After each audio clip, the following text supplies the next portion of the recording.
उस वचन को जो आपको प्रभु ने भेजा है उसको देने से पहले एक और चीज है जो मैं आपको बताना चाहता हूं। मत्ती 8 उसकी 16 आयत में लिखा है कि जब शाम हुई उसके पास बहुत से लोगों को वो लाए जिनमें दुष्ट आत्माएं थी, और उसने उन आत्माओं को अपने वचन से निकाल दिया और सब बीमारों को चंगा किया। And when the evening came, they brought unto him many that were possessed with devils, and he cast out the spirits with his word and healed all that were sick. चंगा का इस यूनानी भाषा में बाइबल ओरिजिनल लिखी गई थी, जिसमें जिस शब्द को प्रयोग किया गया है वो है थेरेपियो, ग्रीक भाषा का 2323वां शब्द। एंड ही थेरेपियो ऑल, लिखा है 2323 में ही थेरेपियो ऑल। इसका मतलब पता क्या है? जो थेरेपी शब्द है वो इसी शब्द से निकला है। थेरेपी में होता है कि जब आप थेरेपी लेने जाते हैं तो डॉक्टर बोलता है अच्छा गर्दन को हिलाओ, अब ऐसे करो, अब टांग हिलाओ, अब हाथ हिलाओ, अब झुको, अब ऐसे ऐसे करो। थेरेपी वर्ड निकला है जीसस क्राइस्ट की हीलिंग से। He therapy you all that were sick. जब आप थेरेपी लेने जाते हैं तो सिर्फ डॉक्टर का काम नहीं होता, थेरेपी लेने वाले का भी कुछ काम होता है। डॉक्टर बोलता है भैन जी आ वाली बांह ऐ करके हुण ऐनू करो, ते भैन जी करदी ते फिर कहंदी आराम है मैनू, 3 दिन च कहंदी मैनू आराम है। क्यों? थेरेपी लई उन्हें। Jesus therapy you all that were sick, Jesus ने हील किया उनको जो बीमार थे। थेरेपी शब्द इसी शब्द से निकला है, क्योंकि यूनानी भाषा का जो ओरिजिनल बाइबल छपी है जिसमें यूनानी भाषा में, उसी भाषा से दुनिया की बहुत से वर्ड्स लिए गए हैं। तो बाइबल कहती है कि जब जीसस ने उनको थेरेपियो किया, मतलब जब यीशु मसीह सूखे हाथ वाले व्यक्ति के पास गए तो जीसस ने कहा अपना हाथ बढ़ा, और लिखा जब सूखे हाथ वाला व्यक्ति अपना हाथ बढ़ाने लगा उसका हाथ सीधा हो गया।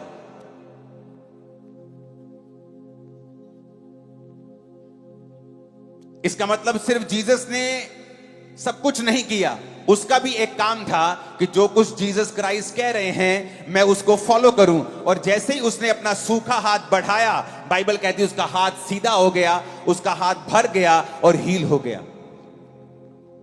आज जब आपके लिए प्रार्थना की जा रही है चंगाई के लिए, तो इस बात का ध्यान रखें, जो पहले नहीं कर सकते थे आपको वो करना है, क्योंकि सब कुछ यीशु मसीह के ऊपर नहीं छोड़ना है।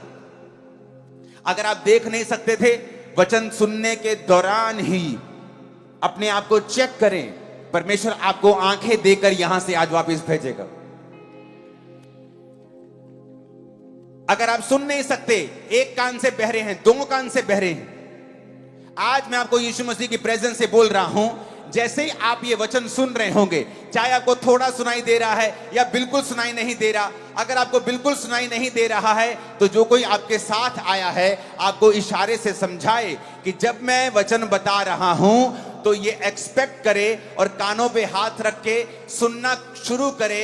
और आज वचन सुनते सुनते ही परमेश्वर की आत्मा मुझसे कह रही है बहरे चंगे हो जाएंगे और उनके कान खुल जाएंगे। लेकिन आपको भी थेरेपी का जो रूल है उसे फॉलो करना है।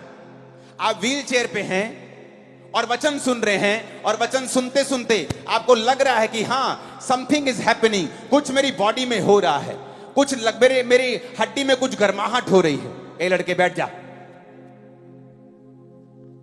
मेरी टांग में कुछ गर्माहट हो रही है, मेरे लीवर में कुछ, पेट में मुझे कुछ गर्म लग रहा है। आप कुछ खा नहीं सकते हो बहुत दिनों से। इस मीटिंग के खत्म होने के बाद वो खाएं जो नहीं खा सकते थे। इस मीटिंग के सुनते सुनते अगर आप नहीं देख सकते तो देखना शुरू करें, आपकी आंखें साफ होनी शुरू हो जाएंगी। आप बहरे हैं एक कान से, ये एक लड़का है और एक लड़की है, और एक व्यक्ति है दोनों कानों से बहरा है। जब आप वचन सुन रहे हैं आप दोनों कानों से बहरे, वो भी हील हो रहा है। जो एक एक कान के बहरे हैं वो भी हील हो रहे हैं। और परमेश्वर आपके कानों को ओपन कर रहा है वचन को सुनते सुनते ही। आप व्हील चेयर पे हैं, शिकंजों के सहारे हैं, छड़ियों के सहारे हैं, क्योंकि जीसस क्राइस्ट की प्रेजेंस यहां पे मौजूद है। मैं भी आपकी तरह उसका एक बिलीवर हूं, उसका एक विश्वासी हूं। मेरे पास आपके जैसे दो हाथ एक मुंह है, मैं भी आपकी तरह एक मनुष्य हूं। लेकिन परमेश्वर का आत्मा जो यहां मौजूद है आपको चंगा करने के लिए, वो आपके बीच में खड़ा है, वहां जहां आप हैं। अगर आप विश्वास को बढ़ाएं और जीसस की बात को फॉलो करें। उस सूखे हाथ वाले व्यक्ति ने नहीं कहा, प्रभु यीशु मसीह तेरे पास पावर है, तू आके मेरा हाथ पकड़ देना तो कर देना सीधा, मुझे क्यों कह रहा है तू। लेकिन बाइबल कहती है उसने जीसस क्राइस्ट की बातों को फॉलो किया। So follow this commands. जब मैं आपको बोल रहा हूं जो आप नहीं कर सकते इस मीटिंग में आने से पहले, उसे अभी करना शुरू करेंगे। आप जब उठेंगे आपके टखनों में बल आ चुका होगा। आप उठेंगे, आप छड़ी के बिना, व्हील चेयर के बिना, शिकंजों के बिना चल रहे होंगे। उस हेयरिंग एड के बिना आप सुन रहे होंगे, ऐनक के बिना आप देख रहे होंगे। आपका धुंधलापन ज्यादा होगा। बीती बात होगी, आमीन, ऊंचाई आशीष हमारी है चर्च। जब इस वचन को आप सुन रहे होंगे, आपके गर्भ को परमेश्वर क्लीन कर रहा है। मैं ये बड़े आराम से सुन पा रहा हूं अपने आत्मिक कानों से। वो आपके यूट्रस को क्लीन कर रहा है, वो आपकी बॉडी को क्लीन कर रहा है। आप जो वचन सुन रहे हैं, परमेश्वर का आत्मा आपको छू रहा है, क्योंकि उसकी वो प्रेजेंस जो 2000 साल पहले लोगों को चंगा करती थी, वो आज भी हमारे बीच में मौजूद है। आपके गले के ट्यूमर्स गायब हो रहे हैं, आपके पेट के ट्यूमर्स गायब हो रहे हैं, आपके ब्रेस्ट के, चेस्ट के, नाक के रसौलियां गायब हो रही हैं। इस वचन को सुनते सुनते ही आप हील होंगे। जैसे हम वचन को पूरा कर चुकेंगे, आप गवाही देने के लिए यहां पे होंगे, क्योंकि परमेश्वर का आत्मा आपको छू रहा है राइट नाउ। एक महान काम करने के लिए परमेश्वर ने हमें बुलाया है, ग्रेट वर्क के लिए बुलाया है। आप में से बहुत से लोग सोच रहे होंगे कि पास्टर जी आपको बुलाया है, हमें नहीं, क्योंकि मैं तो एक छोटी सी जॉब करता हूं, मैं तो किसी के घर में काम करती हूं। आपको बुलाया होगा, मुझे नहीं। ग्रेट लाइफ आपकी है। लेकिन एक गुड न्यूज मैं आपको देना चाहता हूं। अगर इस गुड न्यूज को आप फॉलो कर लें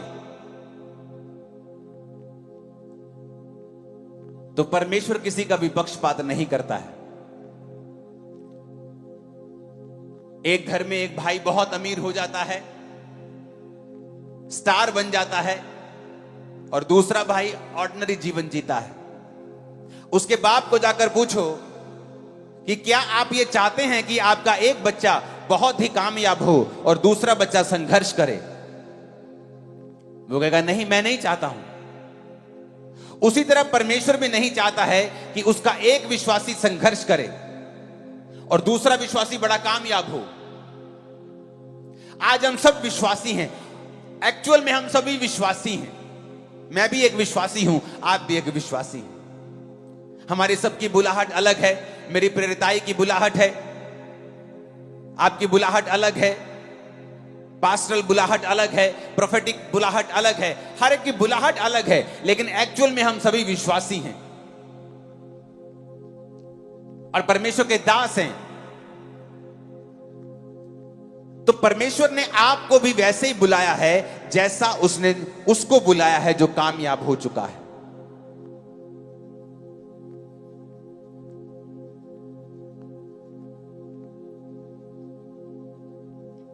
जिस तरह एक बाप नहीं चाहता उसका एक बेटा अत्यंत कामयाब हो और दूसरा बेटा कम कामयाब हो, वो नहीं चाहता है। परमेश्वर भी नहीं चाहता है कि उसका एक विश्वासी संघर्ष करे और दूसरा विश्वासी कामयाब हो। एक तो हर जाके हर महीने नई गवाही दे और दूसरा एक छोटी सी गवाही के लिए इंतजार करे। उत्पत्ति 12 उसकी एक आयत में लिखा है, यहोवा ने अब्राम से कहा, अपने देश, अपने कुटुंबियों, अपने पिता के घर को छोड़कर उस देश में चला जा जो मैं तुझे दिखाऊंगा। मैं तुझसे एक बड़ी जाति बनाऊंगा, मैं तुझे आशीष दूंगा, तेरा नाम महान करूंगा, तू आशीष का मूल होगा। जो तुझे आशीर्वाद दें उन्हें मैं आशीष दूंगा, जो तुझे कोसें मैं उन्हें श्राप दूंगा। भूमंडल के सारे कुल तेरे द्वारा आशीष पाएंगे। जब अब्राहम को यह बुलाहट मिली वो 75 साल का था। जब परमेश्वर ने आदम को बनाया था तो उसकी उम्र पता नहीं कितने हजार साल थी, पर वो पाप कर बैठा और उसकी उम्र को परमेश्वर ने थोड़ा कर दिया और वो 1000 साल से कम जिया। कोई 930 साल, कोई 969 साल, सबसे ज्यादा जीने वाला मतुशले हनोक अगर आप देखेंगे तो कोई 950 साल, कोई 930 साल। लेकिन बाइबल कहती इंसान पाप करता गया और परमेश्वर उनकी उम्र को कम करता गया। फिर परमेश्वर ने नूह के समय में कहा अब इसकी उम्र मैं कम कर दूंगा और 120 वर्ष की कर दूंगा। और फिर धीरे धीरे इंसान की उम्र कम होने लगी। फिर वो 700 साल जीने लगा, फिर 600 साल जीने लगा, फिर 500, फिर 400। अब्राहम 200 साल के कम जिया क्योंकि उस समय उम्र कम होती रही थी। उस समय 75 साल भी बहुत बड़ी उम्र होती थी कि जब 75 साल का आदमी होता था तो वो एक तरह का बुढ़ापे में प्रवेश कर रहा होता था।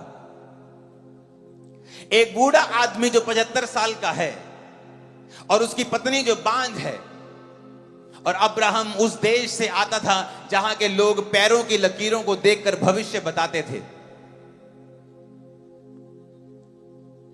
और अलग अलग तरह की मूर्तियों से वो वार्तालाप करते थे, उनको पूजा करते थे। और परमेश्वर ने कहा अब्राम अपने देश, कुटुंबी, अपने पिता के घर को छोड़ के आजा, मैं तुझसे एक बड़ी जाति बनाऊंगा। एक नॉन बिलीवर बैकग्राउंड का देश जिसमें वो रहता है, और परमेश्वर अपने जन को कह रहा है अब्राम मेरे पीछे आजा, मैं तुझसे एक बड़ी जाति बनाऊंगा। What a joke. जिसके घर में एक बच्चा नहीं हुआ, 75 साल हो गए हैं उसके उम्र को, और परमेश्वर कह रहा है, और क्या कह रहा है, अपना देश भी छोड़, अपना कुटुंब छोड़, अपने परिवार का, पिता का घर छोड़ और मेरे पीछे आ जा।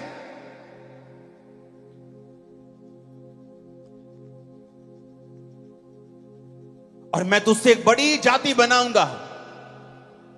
किस व्यक्ति को बोल रहा है? जिसकी पत्नी ने कभी प्रेगनेंसी का एक दिन भी नहीं देखा। एक अन्य जातीय देश में रहने वाला व्यक्ति, जहां के लोग बड़े बुद्धिमान अपने आप को समझते हैं और हर चीज का हल लकीरों से करने की कोशिश करते हैं, और परमेश्वर की बुलाहट उसको होती है कि तू अपने देश, कुटुंब और अपने पिता के घर को छोड़ के उस देश में जा जो मैं तुझे दिखाऊंगा। मैं तुझसे एक बड़ी जाति बनाऊंगा, तुझे आशीष दूंगा, तेरा नाम महान करूंगा, तू आशीष का मूल होगा।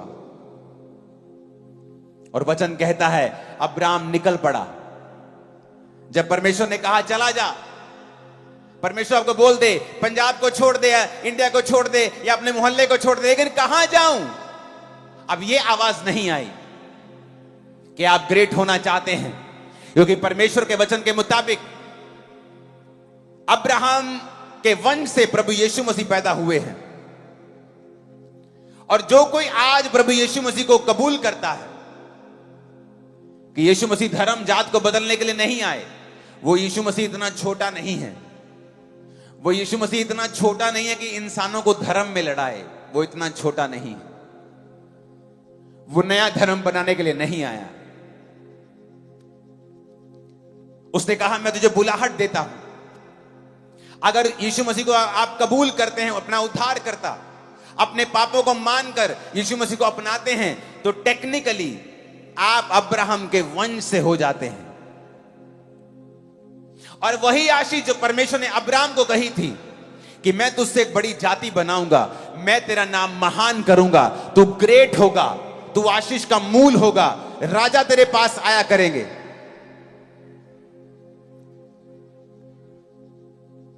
वो आपकी लाइफ में पूरा हो सकता है जो अब्राहम की लाइफ में हुआ। हो सकता है आज अब्राहम की तरह आप भी किसी कमी में हो और आपकी उम्र बहुत बड़ी हो गई हो और कोई आशीष ना हो।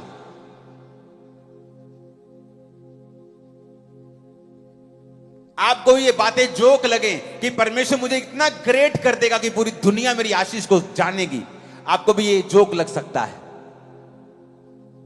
आपको भी ये इम्पॉसिबल लग सकता है। लेकिन मेरे परमेश्वर की एक हॉबी है, इम्पॉसिबल टास्क को पॉसिबल करना। उसकी हॉबी है ये। आपकी हॉबी होती है ना गाना सुनना, म्यूजिक बजाना, स्विम करना। मेरे परमेश्वर की हॉबी है इम्पॉसिबल को पॉसिबल करना। और बाइबल कहती है उस अब्राहम जो तब तक अब्राहम नहीं बना, अब्राम था, उसने परमेश्वर की आवाज को सुना और चल पड़ा। जब परमेश्वर आपको एक विश्वासी होने के रूप में बुलाता है तो कई बार आपको नहीं मालूम होता कि मुझे क्या करना है।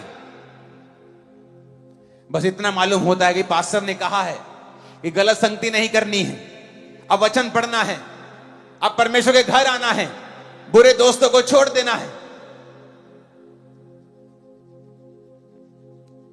लेकिन एग्जैक्टली मालूम नहीं मैं क्या करूं, कैसे जीऊं।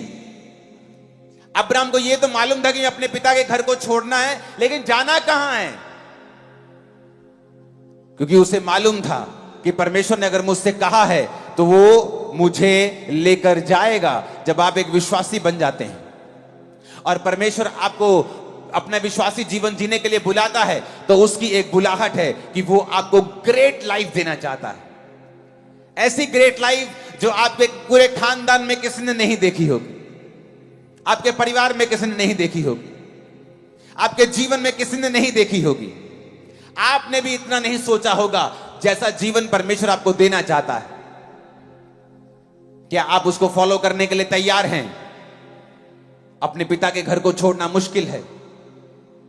वो कोई आम मजदूर नहीं था कि चलो जी अपना बिस्तरा ही उठाना है, चलो उठ के चलते हैं, दिहाड़ी इत्थे करनी उथे कर लांगे। वचन कहता है वो एक अमीर आदमी था। अमीर था तो बिजनेस भी होगा, बिजनेस था तो सेटअप भी होगा। अपने सारे सेटअप को उठाना और परमेश्वर के पीछे चलना और अपने देश को छोड़ना आसान नहीं था। जिस तरह जब आप एक विश्वासी बनते हैं आपको सताव का सामना करना पड़ता है, बड़ी चीजें आपको त्यागनी पड़ती हैं, बड़ी चीजें आपको छोड़नी पड़ती हैं। पर क्या आप ग्रेट बनना चाहते हैं? क्या आप चाहते हैं कि परमेश्वर आपकी लाइफ में काम करे? क्या आप चाहते हैं कि वो भी आपको इतना महान करे जैसा आपको बुलाया गया है अब्राहम की तरह महान होने के लिए? तो आपको उसकी आवाज सुननी पड़ेगी। अब्राहम बहस कर सकता था कि प्रभु तू ग्रेट कहीं भी बना सकता है, तो खुदा है, तेरे लिए क्या मुश्किल है? इसी देश में मुझे महान बना दो, नाले मेरी गवाही दे मैनू ऐसे देश लोगों को पता चले तो मेरी जिंदगी से काम किया। कई बार परमेश्वर से बहसते हैं, परमेश्वर मुझे दोस्तों को छोड़ने की जरूरत क्यों है? मैं क्यों रिश्तेदारों को छोड़ूं? जो मेरे लोग जो यीशु मसीह को नहीं मानते हैं, मुझे उनसे अलग मत कर। लेकिन परमेश्वर उसको ग्रेट नहीं बना सकता था।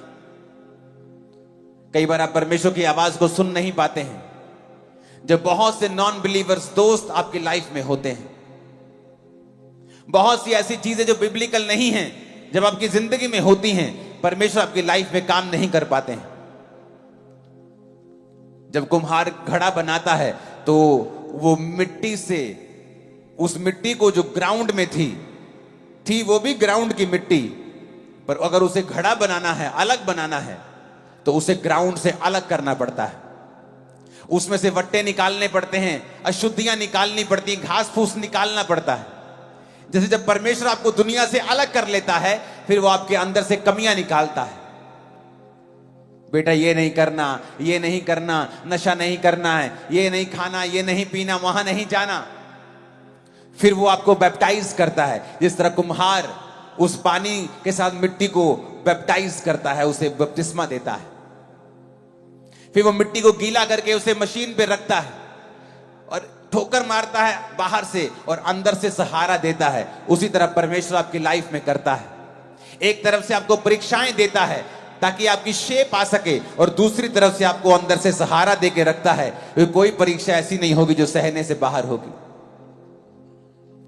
फिर होता है, घड़ा बन के तैयार होता है, फिर आग की भट्टी में जाता है, परीक्षाओं में जाता है, फिर तैयार होता है बन के, और उस ग्राउंड की मिट्टी से अलग होता है, सुंदर होता है, बिल्कुल पूरी तरह से अलग होकर मालिक के मुंह में लगता है, काम आता है। आप ग्राउंड की मिट्टी को मुंह में नहीं रख सकते, लेकिन अपने घड़े को मुंह से लगाते हो। क्यों? क्योंकि वो तैयार हो चुका है। उसी तरह से जब आप परमेश्वर के हाथों में आते हैं, वो आपको तैयार करता है। तैयार होने के लिए आपको ग्राउंड की मिट्टी से अलग होना पड़ेगा। आपको दुनियावी उन चीजों से अलग होना पड़ेगा जो वचन में लिखी हैं कि हमें उनके साथ कोई मैच नहीं है। आप उन लोगों की संगति करके जो नशे में रहते हैं, आप परमेश्वर की योजना को पूरा नहीं कर सकते। जो हर वक्त लड़कियां छेड़ने के लिए नुक्करों में खड़े रहते हैं, आप उनके साथ बैठकर परमेश्वर की योजना की हिस्सा नहीं बन सकते, आप महान नहीं बन सकते। परमेश्वर कहता मैं तुझे महान करूंगा, अलग हो जा, आशीष का तो मूल होगा। आप नहीं जानते परमेश्वर ने आपको कितनी बड़ी बुलाहट के लिए बुलाया है, कितने बड़े तरीके के साथ वो आपको महान बनाना चाहता है, कैसी जिंदगी वो आपको देना चाहता है फ्यूचर में, आप सोच भी नहीं सकते। लेकिन आपको उसे फॉलो करना पड़ेगा, आपको पूरे मन से उसको फॉलो करना पड़ेगा, अपना सब कुछ छोड़ के उसके पीछे चलना पड़ेगा, आपको आत्मा की बातों की ओर ध्यान देना पड़ेगा। जो संसार कहता है, शैतान कहता है, विरोधी कहते हैं, अपना मन उनसे अलग करना पड़ेगा।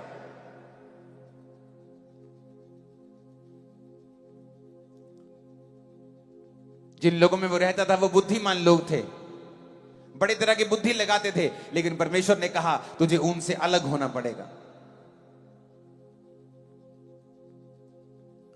बाइबल कहती है अब्राहम के साथ लूत भी चला। अब्राहम लूत को लेके गया, अपने भाई के बेटे को साथ ले गया, लेकिन परमेश्वर ने उसे साथ ले जाने के लिए नहीं बोला था। कई बार आप गलत स्टेप लेते हैं और परमेश्वर को कुछ नहीं कहता, और धीरे धीरे आपको खुद प्रैक्टिकली मालूम होता है कि you took A wrong step, आपने गलत स्टेप ले लिया है। फिर उन दोनों में झगड़ा होने लगा उनके चरवाहों में, तो अब्राहम ने लूत को अलग किया। जैसे ही लूत को अलग किया, परमेश्वर ने कहा अब्राहम आई लव यू, चारों ओर देख अपने आसपास की भूमि को, जो तू देख रहा है मैं तुझे और तेरे वंश को दे दूंगा। आपको लगता है कई बार हो सकता है परमेश्वर ने आपको बुलाया हो महान बुलाहट में और आप समझ रहे हो, पर आपकी सगी बहन जो आपके साथ बैठी है वो ना समझ रही हो, आपका सगा भाई नहीं समझ रहा, आपका बाप नहीं समझ रहा कई बार, और आप सोचते हैं मुझे इसको भी साथ लेके चलना है, और नहीं हो पाएगा।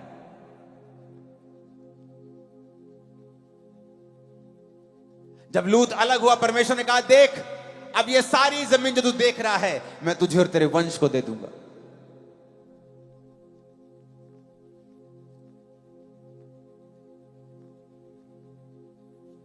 परदेशी होके रहा, एक महान बिजनेसमैन, वेल ब्लेस्ड बिजनेसमैन एक देश में परदेशी होके रह रहा है क्योंकि खुदा ने उसे कुछ कहा है। जब आप क्रिश्चियन बन जाते हैं तो लोग बोलते हैं आप बेवकूफ हैं, आपने धर्म त्याग दिया, आप मेंटल हैं, तू बेवकूफी कर रहा है, तो समाज तेरे को छोड़ देगा, रिश्तेदार छोड़ देंगे, तेरा पॉलिटिकल कैरियर खत्म हो जाएगा, तेरा बिजनेस खत्म हो जाएगा। और वचन कहता है जो तू मेरे लिए खोएगा मैं 100 गुना वापिस करूंगा। जिस दिन मैं परमेश्वर में आया, मेरी रोज की इनकम 1 लाख रुपया होगी, रोज की इनकम, सेल नहीं, मेरे बिजनेस की इनकम। और मैं भी प्रभु से कह सकता था कि मुझे इतना पैसा मैं कमाता हूं, मैं उस समय विश्वासी था कि मुझे बिलीवर रहने दे प्रभु, मैं चर्चिस में जाया करूंगा, फाइनेंशियली हेल्प किया करूंगा लोगों की। तब फॉरेन में लोग 1 लाख रुपए तब महीना कमाते थे, फॉरेन के लोग। तब तनख्वाहें 1 लाख के करीब अमाउंट की होती 2004 में। और मैं इंडिया में रह के कमाता था रोज, जो लोग महीने में फॉरेन में कमाते थे। लेकिन जब परमेश्वर ने कहा मेरा पीछा कर और मेरी सेवा कर, मैं तुझे महान करूंगा, मैंने उस चीज को त्यागा और परमेश्वर ने लाखों गुना करके मुझे वापस किया। अब उसके किंगडम के लिए मैं कर रहा हूं, वो बात अलग है, क्योंकि मुझे अब पैसे की पर्सनल भूख नहीं। अब उसके राज्य को फैलाने के लिए मैं कर रहा हूं, वो बात अलग है। लेकिन परमेश्वर ने मुझे बढ़ाया है, क्योंकि मैंने वो समय पर फैसले लिए हैं जो मुझे लेने चाहिए थे, जिनमें लोग 10 साल लगा देते, 5 साल लगा देते सोचने के लिए, और ये साबित करते हैं कि परमेश्वर तू छोटा है, मेरी बुद्धि तुझसे भी बड़ी है। मैं सोच के देखूंगा, कैलकुलेट करूंगा दिमाग में मुझे क्या करना चाहिए। शेम, ये शेम है, ये शर्म की बात है, क्योंकि परमेश्वर आपको जानता है, वो आपका फ्यूचर देख सकता है, वो जानता है आपको कहां लेके जाना है और कैसे लेके जाना है। उसके तरीके दुनिया के तरीकों से अलग हैं। जब आप जीसस क्राइस्ट को फॉलो करें, पूरे मन से उसको फॉलो करें, पूरी तरह से पवित्रताई में उसको फॉलो करें, सब चीजों को त्याग कर जो खुदा से दूर रखती हैं, बल्कि वो सोचों को भी करप्ट करती हैं, जो प्रभु से दूर करने वाली सोचें आपके अंदर डलती हैं, ऐसे दोस्तों से भी अलग रहें। अगर कोई रिश्तेदार जिसके पास आप बैठते हैं और 15 मिनट बैठने के बाद आपका विश्वास कमजोर होता है परमेश्वर में, क्योंकि वो कुछ आपको सलाहें देना चाहता है, तो उससे अलग हो जाएं। क्योंकि वचन कहता है कि वो ग्रेटनेस का रास्ता जिसमें आप बुलाए गए हैं, आपको परमेश्वर ने आवाज नहीं लगानी है। अब्राहम को जब वो आवाज लगा रहा था, वो तुझे आवाज लगा रहा था, और तुझे लगा रहा था, और तुझे लगा रहा था, और मुझे लगा रहा था। कहता भूमंडल के सारे कुल, भूमंडल के सारे कुल, वो कनाडा में हो, यूएसए में हो, पाकिस्तान, इंडिया, सब कहता भूमंडल के सारे कुल तेरे द्वारा आशीष पाएंगे। वो तुझे बुलाहट दे रहा था। आज जब आप जीसस क्राइस्ट को फॉलो करते हैं, उसने आपको अब्राहम की तरह ग्रेट लाइफ के लिए बुलाया है, इमेजिन से परे जिंदगी जीने के लिए बुलाया है। जब आप उसको फॉलो करने लगते हैं, आप उसमें सिद्ध होने लगते हैं। अब्राहम जब 99 साल का हो गया, उससे पहले उसके जीवन में बहुत सी कमियां थी। बाइबल कहती है उसके देश में जब अकाल पड़ा, वो मिस्र में गया और उसने अपनी पत्नी को बोला, ये मिस्री लोग मुझे मार के तुझे अपनी पत्नी बना लेंगे, तू झूठ बोल देना वहां पे, तो मेरी पत्नी नहीं है। वहां पे उसको नुकसान उठाना पड़ा, अब्राहम को शर्मिंदा होना पड़ा मिस्र के राजा के सामने और उसकी पब्लिक के सामने, क्योंकि उसके राजा ने उसको बुलाकर कहा कि तूने हमसे झूठ क्यों बोला। एक खुदा का दास, खुदा का मैन ऑफ गॉड, उसको शर्मिंदा होना पड़ा क्योंकि उसने झूठ बोला। यह साबित करता है कि जो खुदा के दास हैं, जो खुदा के चुने हुए हैं, वो कोई आसमान से नहीं आए हैं, वो भी आप ही की तरह, मेरी तरह, इसी धरती के ऊपर इन्हीं शरीर और इन्हीं इमोशंस के साथ उन्होंने परमेश्वर में वॉक की है, चले हैं। मिस्टेक की उसने, और उसको बाद में उस मिस्टेक के लिए शर्मिंदगी सहनी पड़ी। कई बार आप परमेश्वर में चलते जाते हैं और सडनली आप डर जाते हैं, सडनली फियर आ जाता है मन में, आप नॉन बिब्लिकल चीजें करने लगते हैं, आप उन चीजों के सामने झुकने लगते हैं जिनके सामने आपको झुकना नहीं है, वो चीजें करने लगते हैं जिनको आपको करना नहीं है,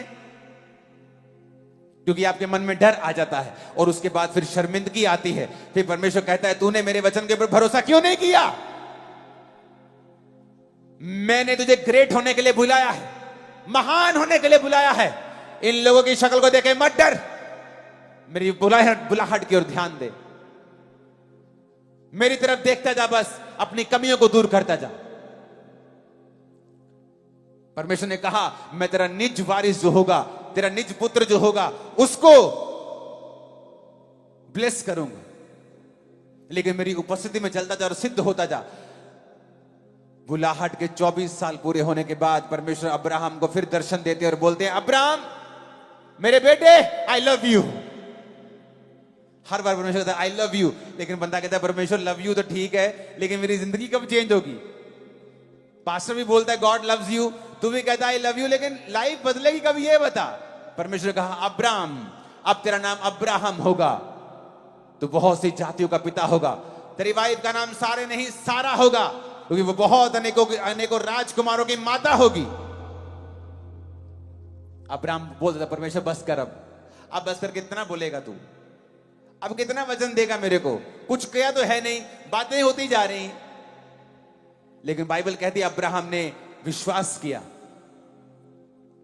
कि हां मुझ में कमियां हैं, मुझे तेरी उपस्थिति में चलना है और सिद्ध होना है।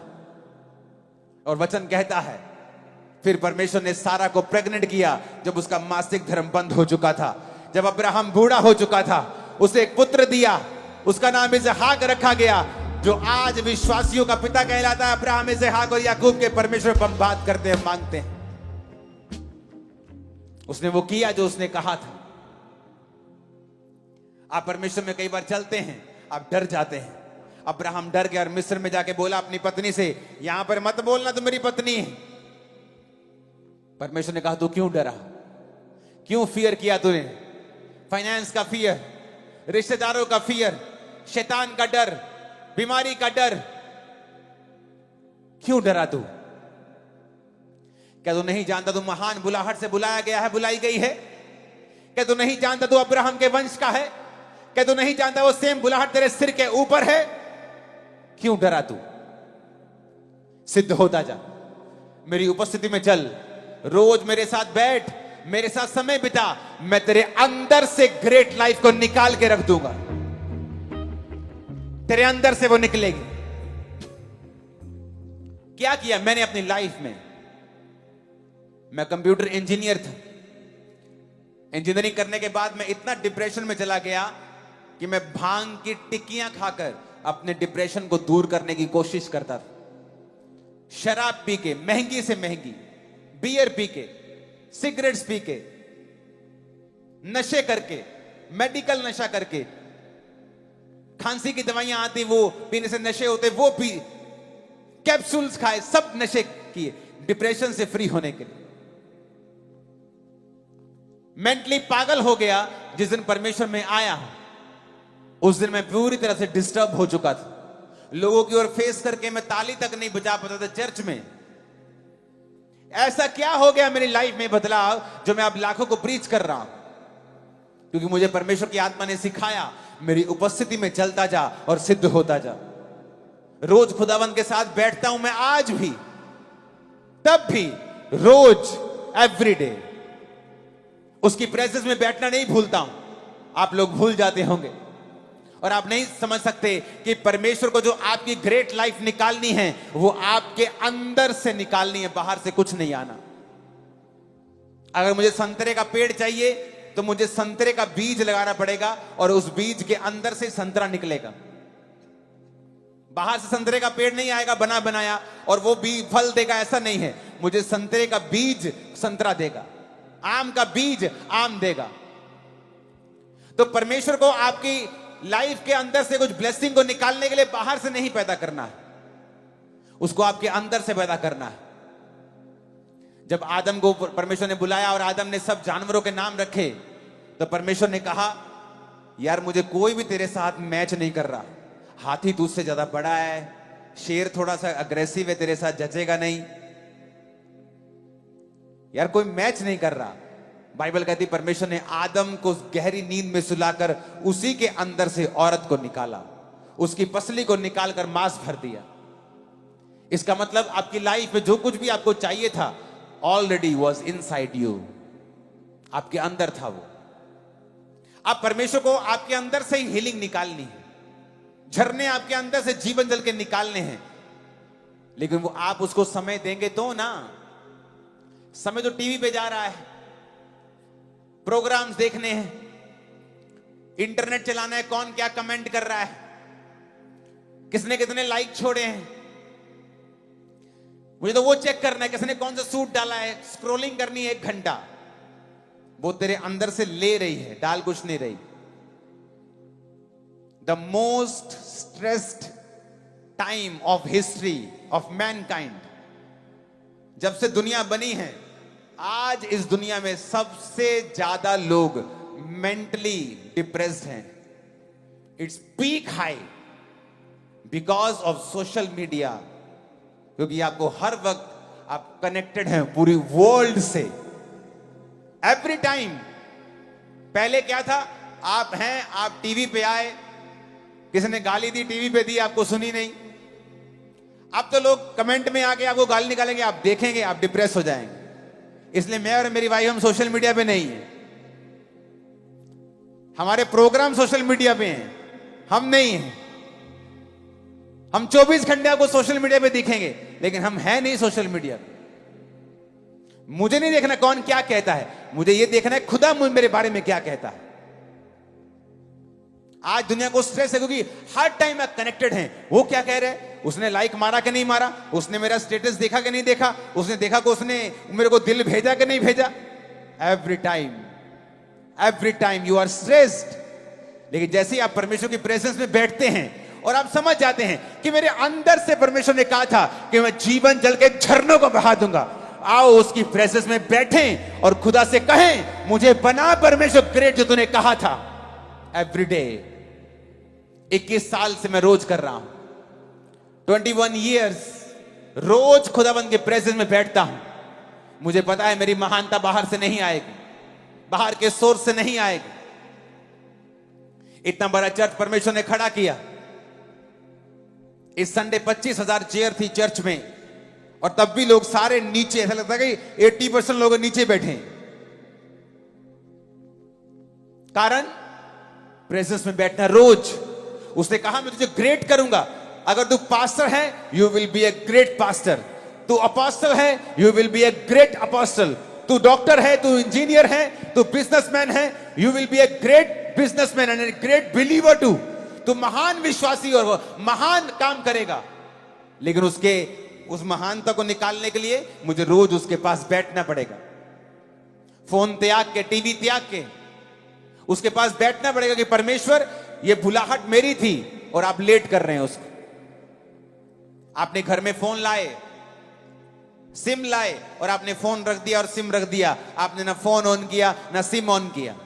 आपकी बात नहीं होगी किसी से। वही हाल लोगों का है, अपनी बुलाहट को साइड पे रखा हुआ है और टीवी ऑन किया हुआ है। कई घरों में तो उनकी ड्योढ़ी में, लॉबी में 20 आवर टीवी चलता है, 10 घंटे टीवी चलता है रोज। कभी कोई मोहल्लों में टीवी, कोई ना कोई खड़े रहे टीवी के आगे। कोई बच्चा खड़ा है, कभी भाभी खड़ी है, कभी पुआ खड़ी है, कभी दादी खड़े। अच्छा उनकी, अच्छा एक सूट पे मेहर मार गया एवरी टाइम। और आप भूल गए कि आप क्रिश्चियन हैं, आपको परमेश्वर की प्रेजेंस में बैठना है। परमेश्वर आपके अंदर से ग्रेट लाइफ को निकाल देंगे। फिर वो लाइफ जो परमेश्वर आपको देना चाहता है, आप जीना शुरू करेंगे। आपको फॉर्मूला समझ आ जाएगा। ओके, ये फॉर्मूला है। परमेश्वर की प्रेजेंस में रोज बैठना है, प्रार्थना करनी है, अलगताई में रहना है, पवित्रताई में रहना है, और मुझे परमेश्वर के संग चलना है और अपनी कमियों को निकालते रहना है रोज रोज। आप 90% जो प्रेयर्स करते हैं अभी, आप बंद कर देंगे करनी, क्योंकि वो पूरी होना शुरू हो जाएंगे। 90%, क्योंकि आप विश कर रहे हैं, पिता ऐसा हो जाए, प्रभु ऐसा हो। आप प्रेयर नहीं कर रहे हैं, आप समय नहीं बिता रहे हैं, परमेश्वर के संग नहीं हैं, क्योंकि उसने आपको ग्रेट बुलाहट दी।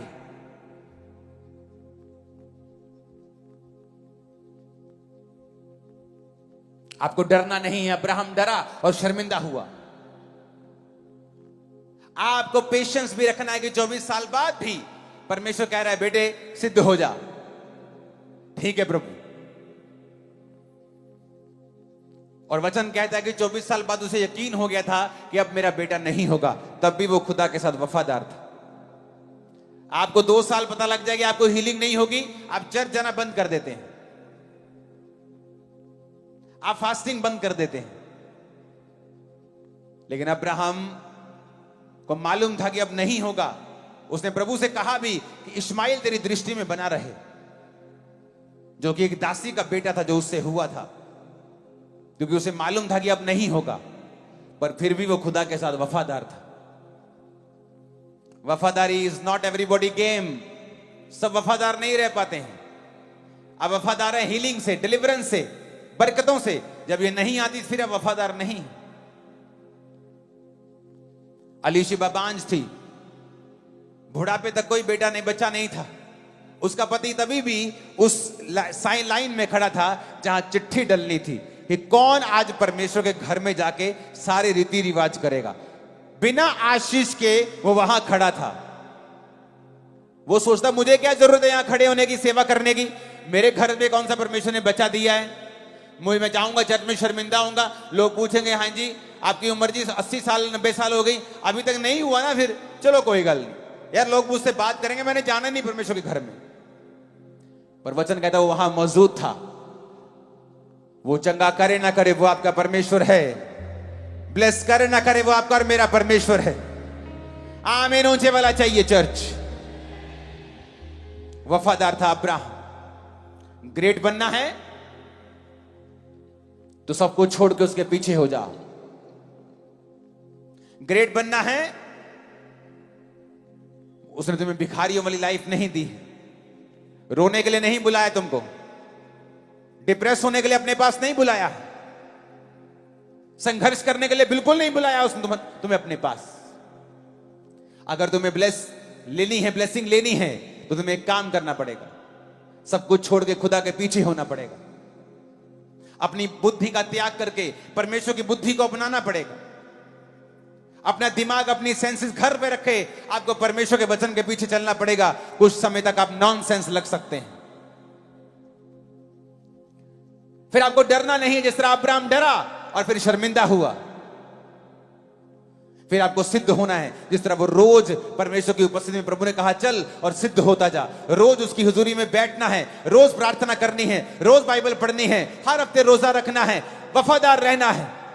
उस संगति का हिस्सा नहीं बनना है जहां पास्टरों की खिलाफत होती है। कोई पास्टर हो छोटा या बड़ा, परमेश्वर के राज्य में वो छोटा बड़ा गैदरिंग से नहीं होता है। हर दास खुदाबंद का आदर के योग्य है। जहां कोई भी दास हो उसके खिलाफ बातें हों। यहां तो कुछ ऐसे मूर्ख भी हैं जो पुलपट से दासों की खिलाफत कर जाते हैं, अपने आप को दास कहते हुए भी। एक असली दास ये काम नहीं करता है, क्योंकि उसे पता है वो अब्राहम के वंश का है। अगर तुम अब्राहम के वंश को कोसोगे तो बाइबल कहती है तुम पर श्राप आएंगे। अब्राहम ने गलती की और उसने डर के झूठ बोला। तुमको उसका न्याय करने के लिए नहीं बोला, परमेश्वर उसका न्याय अपने आप कर देगा। वो अब्राहम को अपने आप सीधा कर देगा, लेकिन तुमको उसका न्याय करने के लिए नहीं बोला।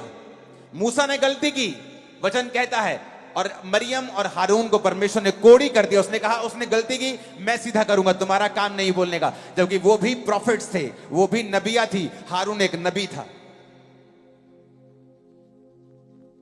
क्योंकि विश्वासियों का हमारा काम नहीं है एक दूसरे की खिलाफत करना, हमारा काम है अपनी बुलाहट की ओर ध्यान देना। मूर्ख लोगों का काम होता है कि दूसरे की थाली में क्या है, अपनी थाली बेहतर कर। मूर्ख अपनी थाली, अपने आप को बेहतर कर, दूसरों पर ध्यान देना बंद कर दे। अपने आप को बेहतर कर, अपनी बुलाहट पे ध्यान दे। परमेश्वर ने तुम्हें ग्रेट होने के लिए बुलाया है, एक ऑर्डिनरी लाइफ के लिए नहीं बुलाया है।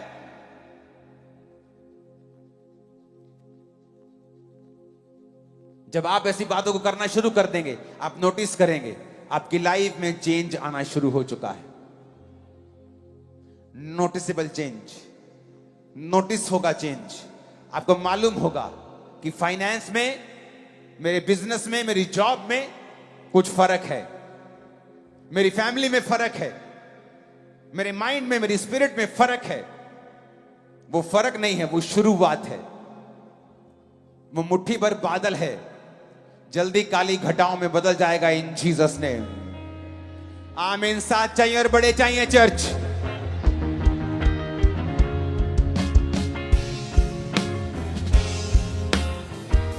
ऊंची आवाज में आमीन चाहिए, ऊंची ऊंची ऊंची।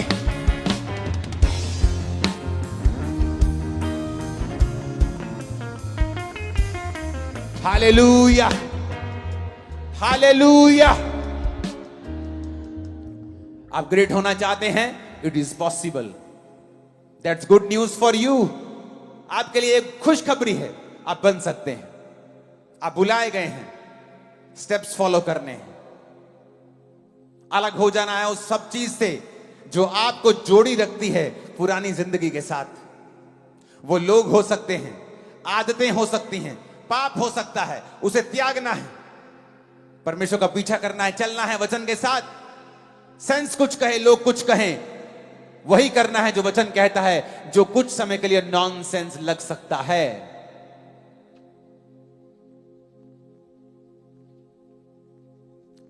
अब्राहम को बहुत दिमाग लगाना यार, तू अपना इतना बड़ा बिजनेस है तेरा, इतना बड़ा सेटअप है तेरा, सरकारों में तेरा सेट है, यहां सेट है, सब सेट है, बिजनेस छोड़ के कहां जा रहा है तू? कौन सा परमेश्वर? क्या वो इस देश में काम नहीं करता क्या?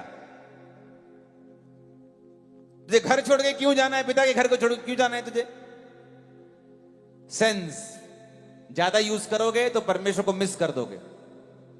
सेंस वहां यूज करो जहां परमेश्वर ने करने के लिए बोला है आपको।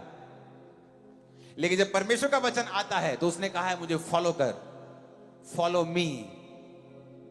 भेड़ कहा है परमेश्वर ने आपको, और भेड़ लंबा, गहरा और ऊंचा नहीं देख सकती। वो पूरी तरह से चरवाहे के ऊपर डिपेंडेंट रहती है। यीशु मसीह के ऊपर डिपेंडेंट रहें और जो वो कहता है करें। डरे नहीं, सिद्ध होते जाएं और रोज उसकी हजूरी में बैठें और अपने आप को उन चीजों से अलग कर लें जो आपकी बुलाहट से आपको दूर करती हैं। मैं आपको वायदा करता हूं, खुदावंद की प्रेजेंस में उसकी आत्मा से बोल रहा हूं, 6 महीने के अंदर आप एक बड़ा चेंज जो नोटिस किया जाएगा अपनी लाइफ में देखेंगे। 6 मंथ आप ये स्टेप्स फॉलो करें, 6 मंथ आपको मालूम होगा ये है बदलाव, और वो शुरुआत होगी, और वो शुरुआत होगी। वो छोटा सा बादल एक बड़ी घटा में बदल जाएगा इन जीसस नेम। आमीन। ऊंचे वाला चाहिए चर्च। Hallelujah, hallelujah.